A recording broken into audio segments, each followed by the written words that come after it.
Presented by DNS Entertainment.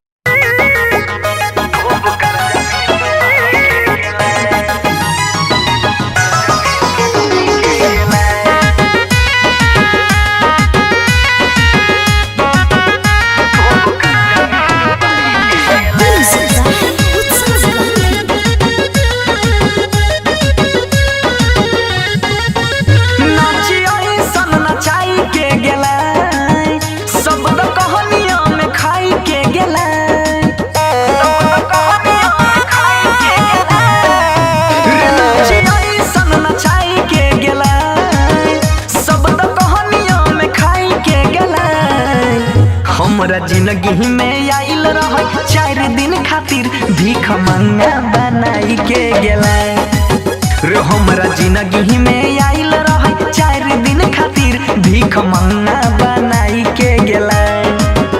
नाची ऐसन नचाई के गेला, सब तो कहानियों में खाई के गेला। हमरा जिंदगी में आइल रह 4 दिन खातिर भीख मंगा बनाई के गेला रे। हमरा जिंदगी में आइल रह 4 दिन खातिर खूब कर्जा में डुबाई के गेला।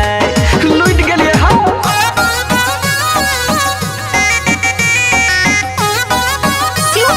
Recording studio Delhi.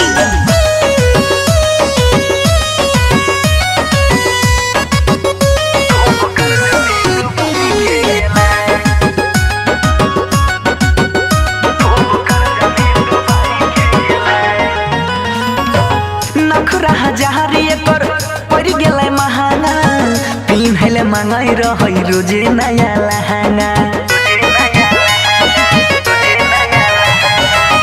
नखरा हजार पर पड़ गेलै महंगा, पिन्हले मंगाई रही रोजे नया लहंगा।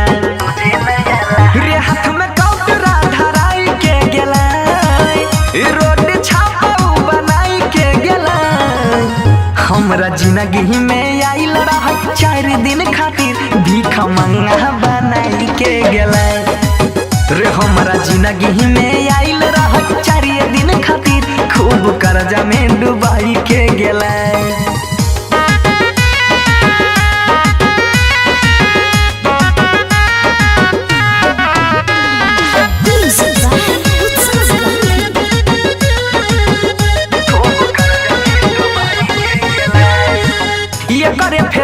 हमर छूटल आजादी, 5 बीघा खेत बिकल होले बर्बादी।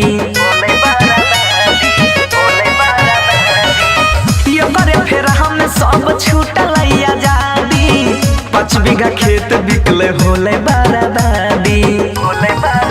रे बंसी धर के कनाई के गेला, आखरी में मनीष के भेला। हमरा जिंदगी में आइल रह 4 दिन खातिर खूब कर्जा चढ़ाई के गेला रे। हमरा जिंदगी में आइल रह 4 दिन खातिर भीख मंगा बनाई के गेला। हम बर्बाद हो गेलिए रे भाई।